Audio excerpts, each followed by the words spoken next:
Next देखते हैं Ohm's law. Ohm's law states that the current flowing through a circuit is directly proportional to the potential difference.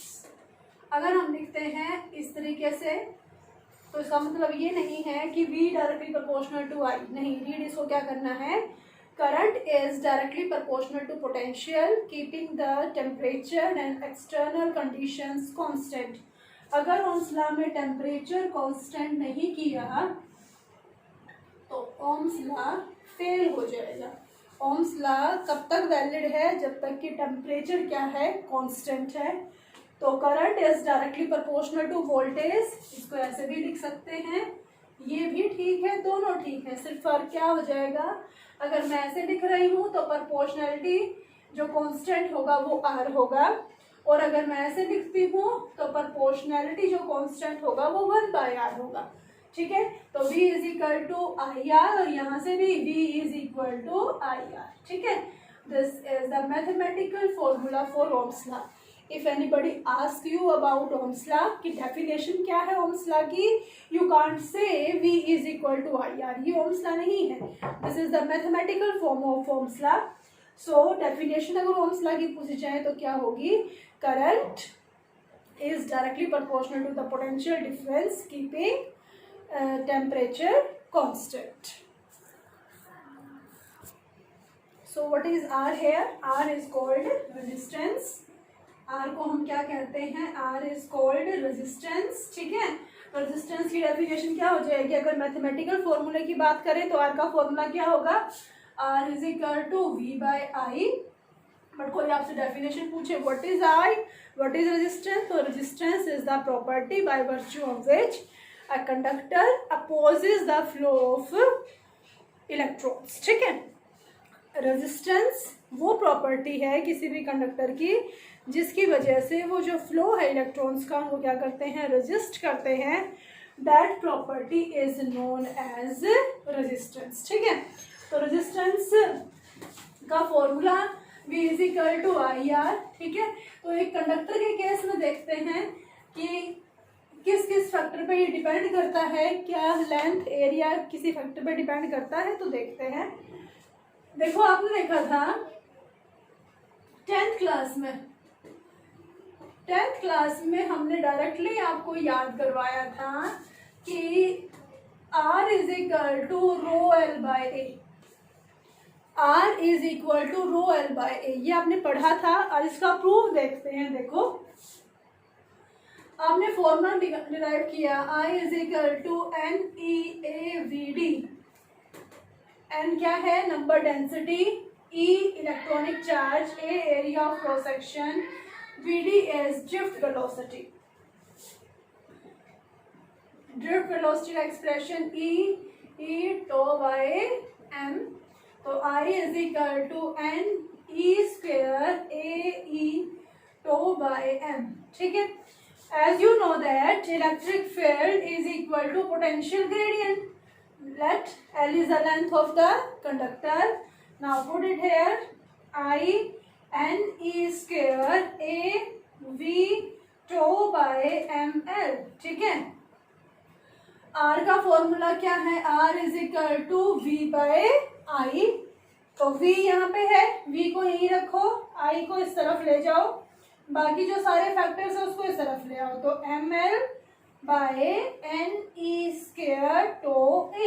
ठीक है, तो V bye आई किसके equal हो गया, R, ए कांस्टेंट। ठीक है, तो R का फॉर्मूला क्या मिला हमें यहाँ से, R is equal to M L by N E square to A. This is the formula for resistance. यही से हमने कहा था कि resistance is directly proportional to length and inversely proportional to area।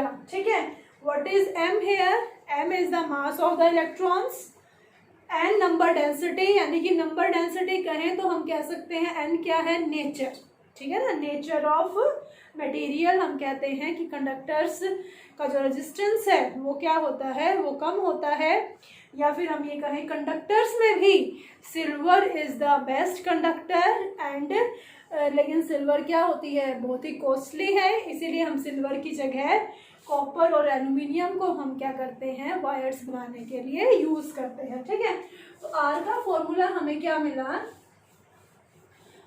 अब इस फैक्टर से देखते हैं कि किस किस फैक्टर पे रेजिस्टेंस डिपेंड करता है। रेजिस्टेंस किस किस फैक्टर पे डिपेंड करता है, देखते हैं। Factors affecting resistance, factors affecting resistance. तो आर के फॉर्मूले से देखिए, ml/ne² टो ए। ठीक है, तो फर्स्ट फैक्टर क्या कहा हमने कि resistance is directly proportional to length.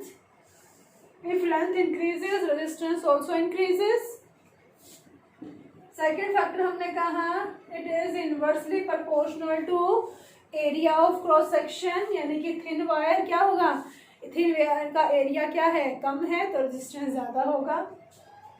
And third factor हमने क्या कहा, and that is nature of material. और फोर्थ केस है टेम्परेचर। फोर्थ केस क्या है, टेम्परेचर। तो टेम्परेचर का फैक्टर इसमें कौन सा है, टेम्परेचर का फैक्टर है इसमें टॉ। कैसे होगा वो देखते हैं। Effect of temperature on conductor, effect of temperature on resistance. ठीक है, वो देखते हैं भाई हम। Effect of temperature on resistance. तो हमने क्या कहा, देखो अगर टेम्परेचर इंक्रीज होगा, if temperature increases, temperature increase होने से क्या होगा, जो काइनेटिक एनर्जी है या थर्मल एनर्जी जो है, काइनेटिक एनर्जी हमने देखी थी, kinetic energy of molecules 11th class में कि डायरेक्टली प्रोपोर्शनल टू टेम्परेचर। ठीक है, अगर काइनेटिक टेम्परेचर बढ़ेगा तो साथ में काइनेटिक एनर्जी इंक्रीज होगी। काइनेटिक एनर्जी इंक्रीज होगी मतलब वेलोसिटी इंक्रीज होगी, और वेलोसिटी इंक्रीज होगी तो ये जो कोलिजन टाइम था, ये जो दो मॉलिक्यूल्स या इलेक्ट्रॉन्स आपस में कोलाइड कर रहे हैं, वो टाइम डिक्रीज होगा या इंक्रीज होगा, इट विल डिक्रीज। अगर टेम्परेचर बढ़ेगा, वेलोसिटी बढ़ेगी, जिसकी वजह से ये जो टाइम इंटरवल है, this time interval will decrease. ठीक है ना, और अगर ये टाइम इंटरवल डिक्रीज हो जाएगा तो R inversely proportional to tau. इसका मतलब कि ये फैक्टर डिक्रीज होने से आर क्या हो जाएगा, इंक्रीज हो जाता है। ठीक है, ये सिर्फ किस केस में होता है, ये सिर्फ होता है कंडक्टर्स के केस में। इन केस ऑफ कंडक्टर्स, याद रखना इस चीज को, if resistance temperature increase resistance also increase, but in case of insulators और semiconductors क्या होता है, in case of insulators and semiconductors, जैसे कि आप पढ़ चुके हैं कि सेमीकंडक्टर्स में क्या होता है, ये जो वैलेंस बैंड और कंडक्शन बैंड में जो गैप होता है, मेटल्स में कहें या कंडक्टर्स में कहें तो ये एनर्जी गैप होता ही नहीं है, दोनों क्या करते हैं, आपस में ओवरलैप करते हैं। In case of insulators this gap is about 6 electron volt, whereas in case of semiconductors this gap is approximate या फिर less than 3 electron volt. 1.1 electron volt भी हो जाता है, 0.72 भी हो जाता है। ठीक है, यानी कि रूम टेम्परेचर पे सेमीकंडक्टर्स क्या होते हैं, दे आर इंसुलेटर्स। अगर टेम्परेचर बढ़ाया जाए, टेम्परेचर बढ़ाने से क्या हो जाता है, इसमें जो इलेक्ट्रॉन्स थे, वैलेंस इलेक्ट्रॉन्स थे, वैलेंस बैंड में जो वैलेंस इलेक्ट्रॉन्स थे, दे आर नॉट फ्री। ठीक है, तो जैसे ही इनको टेम्परेचर इंक्रीज होगा, इनकी एनर्जी बढ़ेगी, एनर्जी बढ़ने के बाद क्या होगा, ये इलेक्ट्रॉन वैलेंस बैंड से कहाँ मूव कर जाते हैं, ये कंडक्शन बैंड में मूव कर जाते हैं। तो इलेक्ट्रॉन्स, फ्री इलेक्ट्रॉन्स कहाँ अवेलेबल हो गए, कंडक्शन बैंड में, और वैलेंस बैंड में क्या, जहाँ से इलेक्ट्रॉन अपनी जगह छोड़ता है, वहाँ क्या प्रोड्यूस हो जाता है, वहाँ hole. What is a hole? The deficiency of electron is called hole. ठीक है, तो टेम्परेचर बढ़ाने से जो कंडक्टिविटी है सेमीकंडक्टर्स की वो क्या हो गई, वो इंक्रीज हो गई। टेम्परेचर इंक्रीज करने से जो कंडक्टिविटी है वो क्या हो गई, इंक्रीज। और अगर कंडक्टिविटी इंक्रीज होगी तो रजिस्टिविटी क्या होगी, रजिस्टिविटी विल डिक्रीज। ठीक है, ये बहुत इंपॉर्टेंट क्वेश्चन है, काफी बार ये क्वेश्चन पूछा जाता है 1 मार्क में ग्राफ के बेसिस पे। ठीक है ना, ग्राफ प्लॉट किया जाता है कि ग्राफ प्लॉट कीजिए टेम्परेचर का और रेजिस्टेंस का, टेम्परेचर का और रेजिस्टेंस का। ठीक है, तो अगर हम कंडक्टर्स का केस देखें, कंडक्टर्स के केस में क्या हो रहा है, टेम्परेचर इंक्रीज करने से रेजिस्टेंस भी क्या हो रहा है, इंक्रीज होता है। टेम्परेचर इंक्रीज करने से रेजिस्टेंस क्या होता है, इंक्रीज होता है। इन केस ऑफ मेटल्स कहें या कंडक्टर्स कहें, in case of insulators and semiconductors, temperature बढ़ाने से रेजिस्टेंस क्या होता है, डिक्रीज होता है। इन केस ऑफ इंसुलेटर्स और यू कैन से सेमीकंडक्टर्स। ठीक है, नाम सेमीकंडक्टर ना कह के कहते हैं कि plot resistance temperature graph for silicon. ठीक है ना, तो सिलिकॉन क्या है, सिलिकॉन सेमीकंडक्टर है, तो टेम्परेचर के साथ रेजिस्टेंस उसका क्या होगा, डिक्रीज होता जाता है। ठीक है, तो क्या है ये ग्राफ, जो रेजिस्टेंस है कंडक्टर्स के केस में टेम्परेचर बढ़ाने से रेजिस्टेंस इंक्रीज होता है, और इंसुलेटर्स और सेमीकंडक्टर्स में टेम्परेचर बढ़ाने से रेजिस्टेंस क्या होता है, डिक्रीज होता है। ठीक है, तो ये हमने क्या पढ़े, फैक्टर्स अफेक्टिंग रेजिस्टेंस। ठीक है, आर का फॉर्मूला हमें क्या मिला, R is equal to ml/ne² to a. ऐसे ही सारे इफेक्ट्स किसके होंगे, ऐसे ही सारे इफेक्ट्स होंगे रजिस्टिविटी के। रजिस्टिविटी का फॉर्मूला आप डिराइव करो। देखो, आर का फॉर्मूला हमने निकाल दिया, आर हमने पढ़ा था, R is equal to ml/ne² to a. ठीक है, first R is equal to ρl/a, दोनों को कंपेयर करेंगे तो रो किसके इक्वल आएगा, m/ne² टो। तो यहाँ से हम आपको कहते थे क्लास 10th में कि रजिस्टिविटी लेंथ और एरिया पे डिपेंड नहीं करती। ठीक है, अब यहाँ से देखते थे कि रजिस्टिविटी डिपेंड करती है लेंथ और एरिया पे, लेकिन अगर लेंथ या एरिया चेंज होगा तो उसकी वजह से रेजिस्टेंस चेंज होगा, रजिस्टिविटी पे कोई इफेक्ट नहीं पड़ता। तो वो हम फॉर्मूले में भी देख रहे हैं, rho is equal to m/ne² to. ठीक है, तो रजिस्टिविटी किस किस पे डिपेंड की, एन मीन्स नेचर। ठीक है, यानी कि जो रजिस्टिविटी है, resistivity is the property of the material, whereas resistance आप मटेरियल की प्रॉपर्टी नहीं कह सकते रेजिस्टेंस, क्योंकि रेजिस्टेंस तो किस पे डिपेंड कर रहा है, रेजिस्टेंस तो लेंथ और एरिया पे डिपेंड कर रहा है। मान लो ये एक वायर है, इसका रेजिस्टेंस कितना है हम निकाल सकते हैं, किसी भी सर्किट में लगाएंगे, V और I का रेशियो निकालेंगे, रेजिस्टेंस आ जाएगा। लेकिन अगर मैं इसको ऐसे फोल्ड करके डबल कर दूं या फिर स्ट्रेच करके इसको थिन कर दूं, तो उसकी वजह से क्या होगा, लेंथ इंक्रीज हो गई और एरिया डिक्रीज हो गया, तो रेजिस्टेंस चेंज हो जाएगा। तो resistivity will not change. Resistivity किसकी प्रॉपर्टी होती है, वो मटेरियल की फिक्स्ड प्रॉपर्टी होती है, जबकि जो रेजिस्टेंस है वो क्या करता है, लेंथ और एरिया के साथ चेंज होता रहता है। ठीक है, तो रेजिस्टिविटी एन पे, नेचर पे, और टो क्या हो गया, टेम्परेचर पे डिपेंड करेगी। ठीक है ना, तो ऐसे ही इसका ग्राफ भी बन जाएगा टेम्परेचर के साथ, रेजिस्टिविटी और resistance.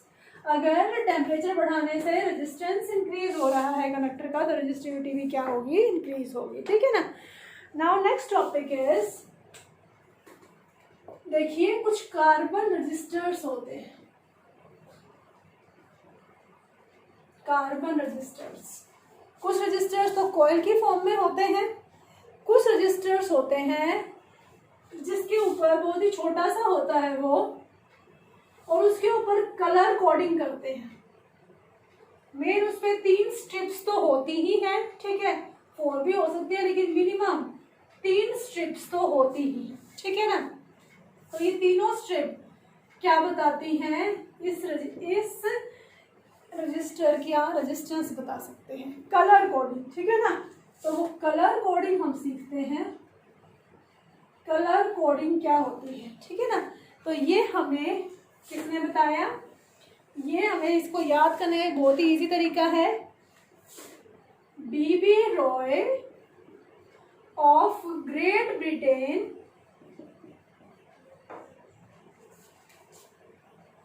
BB Roy of Great Britain has very good wife wearing gold silver necklace, ठीक है ना। क्या है, BB Roy of Great Britain has very good wife wearing gold silver necklace. ये हमें कलर्स पता चले। BB Roy of Great Britain has very good wife wearing gold silver necklace, हमें यहाँ से कलर पता चले। B Roy Great Britain has very good wife, ठीक है ना। और लास्ट में क्या है, गोल्ड सिल्वर। ये हमें कलर्स यहाँ से पता चले, ठीक है ना। देखिए हम कलर्स के according, B B Roy of Great Britain has very good wife wearing gold silver necklace, ठीक है ना। तो इसके अकॉर्डिंग इन पे नंबर डालते हैं। नंबर हमें देखो ब्लैक से शुरू हो गया, हम लास्ट में कहाँ तक गए, व्हाइट तक। ऐसे याद रखना, बी इसमें 3 है, कंफ्यूज नहीं होना, ब्लैक ब्राउन ब्लू, ठीक है ना। यानी हम कहाँ से कहाँ जा रहे हैं जब देखा जाए तो ब्लैक सबसे पहले मिडार से स्टार्ट किया और लास्ट में हम कहाँ तक आ गए, व्हाइट तक। नंबर हमने दिए इसको 0 1 2 3 4 5 6 7 8 9। ऐसे ही मल्टीप्लायर दिया हमने 10 पावर 0 से शुरू करके 10 की पावर 9 तक। तो जो 3 स्ट्रिप्स होती हैं, ठीक है, फर्स्ट और सेकंड स्ट्रिप तो नंबर से आती है। फर्स्ट और सेकंड स्ट्रिप तो हमें कहाँ देखनी है, नंबर में। और जो तीसरी स्ट्रिप है वो हमें देखनी है मल्टीप्लायर में, ठीक है। और जो फोर्थ स्ट्रिप है वो हमें देखनी है यहाँ पर, ठीक है ना। नो कलर मीन्स अगर सिर्फ 3 ही स्ट्रिप्स हो तो लास्ट क्या आ जाएगा, नो कलर। तो उसकी टॉलरेंस पावर क्या आ जाती है, 20, ठीक है ना। एक देखते हैं, एक सिंपल सा एग्जांपल ले लेते हैं। 1 2 3, ये मान लो है ग्रीन कलर, ये मान लो है रेड कलर, फर्स्ट मान लो है ब्राउन कलर थर्ड, और ये है gold, green red brown gold, ठीक है ना। तो इसका इस रजिस्टर का रेजिस्टेंस बताना है। तो कैसे देखेंगे, ग्रीन फर्स्ट देखेंगे हम नंबर में, कितना नंबर है, 5। रेड का नंबर कितना है, 2 into brown 1, 10 raise to the power 1, ठीक है ना। तो कितना हो गया ये, 420। कितना रेजिस्टेंस हो गया ये, 420 ओम। और गोल्ड का मतलब क्या है, ±5% क्या है, इसकी टॉलरेंस पावर है, ठीक है ना। फिर से देखिए और देखिए इसको,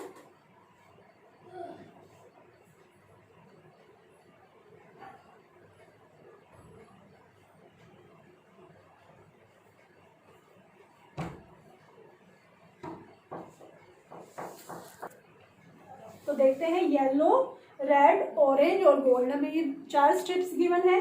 तो येलो के अकॉर्डिंग देखिए 4, रेड के अकॉर्डिंग 2, ऑरेंज के according 3 into 10 raise to the power 3 ohm, और ±5 5%, ठीक है ना। कई बार तो आपको कलर्स दे रखे होते हैं, रेजिस्टेंस पूछ लेते हैं। कई बार क्या होता है, आपको रेजिस्टेंस गिवन होता है, मान लो 47 इंटू 10⁵ ओम। कलर्स बताइए, ठीक है ना, कलर्स बताने हैं इसके। तो देखिए क्या होगा, 4 yellow first colour, second violet, और थर्ड कलर कौन सा होगा, ग्रीन, ठीक है। ये सिंपल सी चीजें हैं। अगर आपको गिवन हो, ऐसे देखो, मान लो आपको गिवन है 2.3 किलो ओम, इससे कलर्स बताइए। 2.3 किलो ओम, बच्चा इससे गलती करेगा, क्या लिखता है, ऐसे कर देगा, गलत हो जाएगा। इसमें कलर क्या बताएगा, 2 कलर तो ठीक हो जाएंगे, सेकेंड रेड ऑरेंज ठीक हो जाएगा। इसको 10⁻³ देख के ऑरेंज ही क्या देंगे, लेकिन नहीं, इस पॉइंट को हटाइए, 23 इंटू 10⁻², ठीक है ना। इस पॉइंट को हटाएंगे तो 10⁻² आएगा। तो कलर्स कौन से होंगे, red orange, and third colour भी कौन सा होगा, रेड, ठीक है ना। और कोई टॉलरेंस पावर नहीं दे रखी, इसका मतलब आपको कहने ±20%, इसका मतलब 4 स्ट्रिप क्या है, 4 स्ट्रिप आपकी है ही नहीं। सिर्फ इसमें कितनी स्ट्रिप्स हैं, सिर्फ 3 स्ट्रिप्स ही, ठीक है ना। तो ये वाले क्वेश्चंस आप ट्राई कीजिएगा इस तरह के। बाकी नेक्स्ट वीडियो में देखते हैं हम रेजिस्टेंसेस, कॉम्बिनेशन देखेंगे रजिस्टर्स का, सीरीज और पैरेलल।